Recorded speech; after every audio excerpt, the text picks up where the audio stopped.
Las Vegas, welcome to the Library Makerspace podcast. I'm Jay Zhao alongside Ethan Drayton and our librarian, Dr. Rico. This podcast discusses everything and anything in the library and much more. We have a full slate today. Ethan, what's happening on the program? We have Sergeant Major. We have Grade T, We have Schoolfield, Homegrown Teacher Career Program Coach, and students in the program joining us. Would you like to introduce yourselves real quick? Hi everybody, I'm Layla Monero and I'm a student in the Homegrown Teachers Program. Hello, my name's Angelique Sanchez. I'm also a part of Homegrown, and yeah. And then we read that line. And yes, indeed, Dr. Rico, what else? I'll stand in for Dr. Rico on this one. Well, we have the Library News Minute. So this is going to take a couple minutes, but pretty long, but we're going to get right through it. All right. Congratulations to our Nevada Reading Team Challenge winners, Grace White and Sue Ellen Yemdes. Did I say that right? Jimenez, sorry. The library, along with the Language Exchange Club, will host the first annual pt1 in the library contest April 14th to 16th during lunch periods. It's open to both students and staff. What is pt1? It is a global storytelling phenomenon that started in Japan and has spread since over 1,200 cities worldwide. This high-energy format gives the presentators 20 slides with only 20 seconds per slide.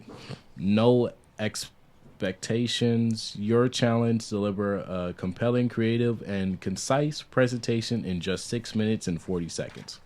Sign up today in the library or hit the QR code on the screen. This is our Library Moves Minute or Minutes. All right. You want to get straight into it? You want to introduce ourselves? How are we feeling today? Good. Feeling Absolutely good? awesome. Yes. And first, we're so glad to be here. Mm-hmm. I have two of my superstars that have joined me. I have one of the very best team leaders, because we do have leadership positions within the Homegrown Teachers Program. That's Layla Monero. And then I have got one of the smartest kids on campus, which is an academic leader, and that is Angelique Sanchez. So I'm Sergeant Major Gary Schoolfield, and again, it's a pleasure for us to be here. It's a pleasure to have you. Thank So do you you. guys want to introduce yourselves and maybe tell them what you do on a daily basis? So what we do on the daily is just try to be our best and like put our best workout in like assignments and everything, making sure that I'm there for my my peers as well, because since I'm an academic leader, I'm there to help them with any questions they have about assignments, kind of just being there as a leader and being able to give all my undivided attention to them if they need my help. And as humble as my academic leader is, let me explain to you, because she has a very large responsibility. We have students that are in dual enrollment courses, of course, and then we are a part of the UNLV Youth Rebel Team, which we have asynchronous. Now, I know everyone remembers being online during COVID. You know, everyone talked about how mundane and how it was a stretch just to stay on top of your assignments. Well, these heroes are in an asynchronous class. It's paced at a certain degree. However, they have to do everything on their own, from assignments to motivation. So what we created in the Homegrown Teachers Program, how can I make sure that these young people are staying on their game? So I selected 3 of the brightest homegrown teachers, all with 4.0 or higher averages, to be academic leaders. She does far more than just say, hey, are you doing okay? No, she does all the work first so that she can explain to those who's having difficulties exactly how to pass this college course.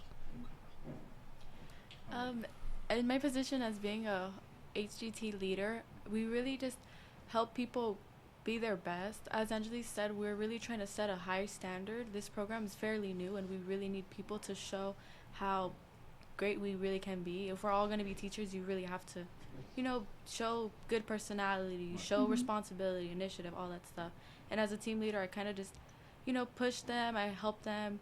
We do a lot of stuff here too. Like, this interview was unplanned, but if it had anything to do with anyone else, I'd be the first person to tell them, and I just make sure that everyone knows exactly what we're doing whenever we are. And this is the awesome type of leaders I chose. For example, I recently had a email nightmare, right? So I'm out of everything that I've had all year on my computer. However, this is one of my academic team leaders, so everything that I need, it is sent to her, and she sends it out to the entire 50 members of the Homegrown Teachers. She knows exactly what I want to say. She knows how important it is to emphasize what we must do. So these are why these superstars are before you. They do more than just be a part of a program. They are the program. Yeah, I do. So how did you guys get introduced to this program? And also, because you guys are in higher positions, right? Is it overwhelming at points because maintaining your grades and making sure that you're doing this as well? It can be overwhelming at times, but you just got to learn how to cope with it and just see the longer goal of knowing that all your hard work is going to pay off at some point, and just knowing that you're working towards your long-term goal and knowing that at the end of the day you're doing it for yourself. So I think keeping motivated and just keeping knowing how to pace yourself, having organized your planning and all that, I feel that helps a lot. But it could get overwhelming at times because we are human, Yeah. Of course. Yeah. It definitely, what helps a lot is the amount of support we have. Mm-hmm. Not only our academic leaders, but Sergeant Major is so supportive. We can be in lunch, and if we need help on one assignment, he's there right next to you helping you. So seriously, it's overwhelming, but we really have all the resources we can get to get through it. I feel that the young people that you guys that are doing this podcast, my two heroes here, you guys put up with more than Dr. Rico and I ever put up as a young student, right? You guys have far more challenges, but you are so resilient. You guys have the ability to do more than one thing. You have the ability to concentrate here while participating here. So even though it becomes overwhelming at times, it's part of life that you guys are absolutely practicing for the real battlefield, and that is when you become 18 and above. Right. And that is a big battlefield. But it's programs like this that help us join that battlefield. What I like to say is the best programs are the student-led programs. What I mean by that is the only way to teach someone how to do something in real life is not show, but do. Yes. So programs like this is very important. You said this was started recently? Yeah, this is your first year starting it. First year starting it? How do you feel about that? Oh, it's great. I feel like this was such a good opportunity. I feel like it's heading in a really great direction. I feel like it's really it's everything we wanted and more. It's really successful so far. I believe it's super exciting too, just seeing the way that it's growing, and everybody there's certain people that are starting to know about it, seeing sophomores getting interested in it. I think it's very exciting to see it grow, and I believe it's going to keep growing. And if I may add, it's more than a program. We're a family. Oh, sorry. So we're taking care of each other. We have each other's back. I send out my weekly every Sunday. So every homegrown teacher knows exactly what's going on. I also get it echoed by my team leaders, and when it comes to academics, my awesome academic leaders. But I also send every other week correspondence to parents. Recently, I sent my weekly to the parent, and Angelique's mom was one of the first to respond and said, "Thank you for being there for my daughter," which Absolutely. that is the biggest compliment you can ever get from a parent. I participate in all of their activities, whether it's folkloric, whether it's mariachi. I recently was here a Friday night for mariachi, and Layla's mom, I got to meet her face to face.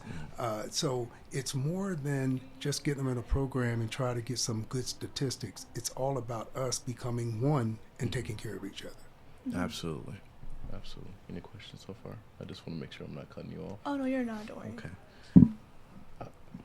Wrap up. Okay. So we're going to take a quick break. Usually we cut off the camera because 10 minutes and then it shuts off for some reason. So we're Gotcha. just going to stop this here and then pick it right back up. Fine. Perfect. All right. See you in a sec.